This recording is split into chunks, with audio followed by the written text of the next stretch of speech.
എല്ലാവർക്കും നമസ്കാരം. വൃശ്ചികക്കുറുകാരുടെ ഫെബ്രുവരി മാസ രാശിഫലങ്ങളെ നോക്കാം. 4-ാം ഭാവമായ കുംഭരാശിയിൽ ഈ മാസം 5 ഗ്രഹങ്ങളാണ് ഒന്നിക്കുന്നത്. ജ്യോതിഷത്തിൽ 4-ാം ഭാവം വീട്, വാഹനം, മാതാവ്, സമാധാനം എന്നിവയെ സൂചിപ്പിക്കുന്നതിനാൽ അവിടെ ഇത്രയും ഗ്രഹങ്ങൾ ഒരുമിക്കുമ്പോൾ വീട് പണി നടക്കുമോ, പുതിയ വാഹനം വാങ്ങാൻ യോഗമുണ്ടാകുമോ, അതോ വീട്ടിൽ സമാധാനം കുറയുമോ എന്നതിനെക്കുറിച്ചെല്ലാം നമുക്ക് വിശദമായി പരിശോധിക്കാം. കരിയറിൻ്റെ കാര്യത്തിൽ സമ്മിശ്ര ഫലങ്ങളാണ് ഈ മാസം ലഭിക്കുക.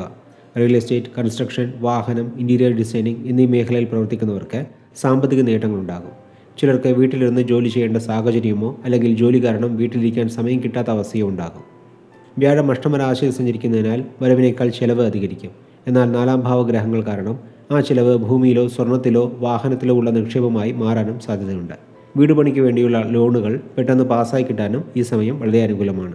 21-ാം തീയതി മുതൽ ശുക്രനും ചൊവ്വയും ചേർന്ന് 4-ൽ സഞ്ചരിക്കുന്നതിനാൽ വീട് മോടി പിടിപ്പിക്കാനോ പുതിയ ഫർണിച്ചർ വാങ്ങാനോ യോഗമുണ്ടാകും. എന്നാൽ അവിടെ സൂര്യനും രാഹുവും കൂടി നിൽക്കുന്നതിനാൽ വീട്ടിൽ അനാവശ്യ പ്രശ്നങ്ങളും ഉണ്ടാകും. 4-ാം ഭാവത്തിൽ പാപഗ്രഹങ്ങൾ നിൽക്കുന്നതിനാൽ ചിലർക്ക് നെഞ്ചരിച്ചിൽ, ശ്വാസം മുട്ടൽ എന്നിവ ഉണ്ടാകും. രാശിനാഥനായ ചൊവ്വ രാഹുവിനോട് ചേരുമ്പോൾ രക്തസമ്മർദ്ദം അധികരിക്കും. വൃശ്ചികക്കുറുകാർ ഈ മാസം ദേഷ്യം നിയന്ത്രിക്കേണ്ടതാണ്. ഇനി നക്ഷത്രഫലങ്ങളെ നോക്കാം. അഷ്ടമവ്യാഴ ദോഷമുള്ളതുകൊണ്ട് വിശാഖം നാളുകാർ പണം ഇടപാടുകളിൽ ജാഗ്രത പാലിക്കണം.